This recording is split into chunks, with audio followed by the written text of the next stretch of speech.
the lock of the night play has really been testing my nerves for the first nearly 5 months, 4 months now of this 2025 schedule. And, you know, these guys coming out here and just not performing anywhere what their film normally showcases. And it's really starting to kick my butt. This past weekend, it was Michel Pereira, who looked like a shell of himself going up against Abus Magomedov and getting pretty much swept on the scorecards there and just not fighting. You know, the commentators could see it, the viewers could see it, the tweets could see it, everybody could see it. It was just a very weird performance from Pereira, and he just looked flat. He looked like he was, away from the wheel. It just did not look good. Not just Pereira, but even my KSW lock of the night play. A guy with a tremendous striking advantage over his opponent. The only way he would lose that fight is if he went to in the fighter's realm, which was the grappling. And he followed the guy to the ground when he pulled guard. And he ends up getting applauded quickly thereafter. So that's kind of been my luck with the lock of the night plays this year. Dogs are really barking. I'll quickly talk about that before I get into the top 3 lock of the night candidates. But just quickly putting a cap on the recap for this lock of the night stuff. Not a good look. Really getting hammered here. 16-19 on the year for lock of the night plays. Minus 43.15 units. Minus 25% ROI.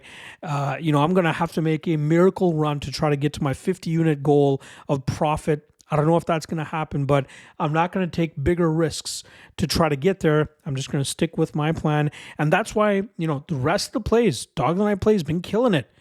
My regular plays been killing it. That's why I'm not further into the deficit here, because those have been keeping me afloat for the most part. But it's really the lock of the night play that has been shit in the bed. And got to face the music every single week, especially when the trend continues this way.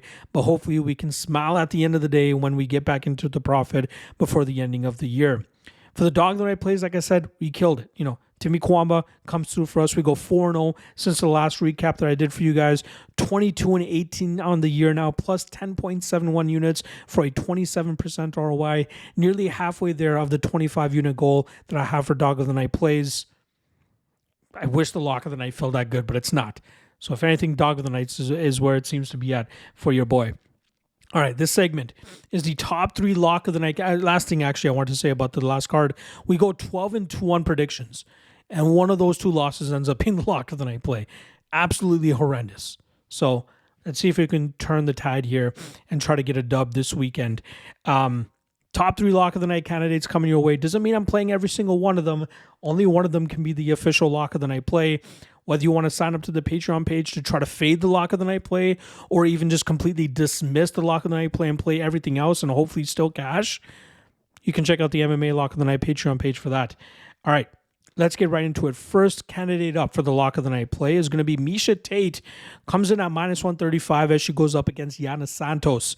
I believe Santos has a slight striking advantage, but she has not much of a threat to that striking game, which I believe Tate should be able to eat a few shots here to eventually get to her wrestling, which is where I think she has a decided advantage over Santos. And it might take a little bit for her to establish that success. But once she does, I think she'll be able to keep that top control and really grind this out over 15 minutes, leading to her ending up winning this fight on the scorecards. And at minus 135, I don't think that's a bad line to shoot on as a potential lock of the night play. The second lock of the night play is going to be Montel Jackson coming in at minus 200 as he goes up against the undefeated Daniel Marcos. Unfortunately for Marcos, I think he suffers his first professional loss this weekend as Jackson throws that big power, lands early and often, and eventually finds that knockout blow to put Marcos away. Jackson is going to have a height and reach advantage here, and I think we'll see good enough defensive grappling improvements from him as I expect Marcos to try to exploit the grappling of Jackson to try to get his hand raised here, but I think we'll see Jackson either threaten with front chokes to try to keep Marcos from getting in deep on takedown attempts, or showcase an urgency with working back to his feet and then getting to his big power, which is, unseen in this bantamweight division. I believe 11 knockdowns since 2020. I think we'll see him put that power on display once again and knock Daniel Marcos out within 2 rounds. But as long as he wins straight up, he potentially catches for us as a lock of the night candidate. This third and final lock of the night candidate, going to be the chalkiest of them all, but I feel we have to take advantage of Again, it's a chalky line, but not nearly as chalky as Bo Nickel normally is. Now, I know he had a bit of a flat performance against Paul Craig, but I think that was more of an experimental matchup for him.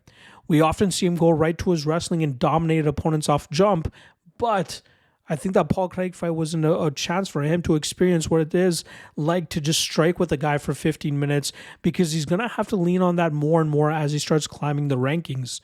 Now, De Ridder is obviously a very tough submission specialist, but I think Nickel has improved his grappling enough, or at least his BJJ enough to complement his high-level wrestling game.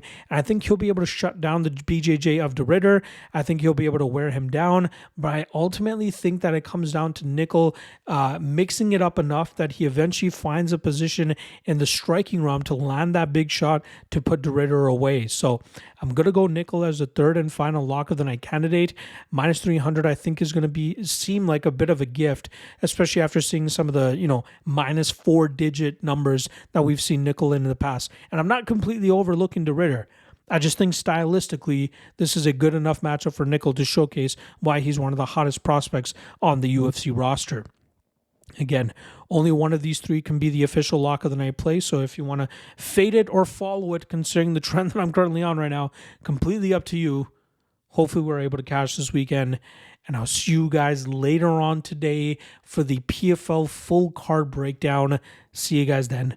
Peace.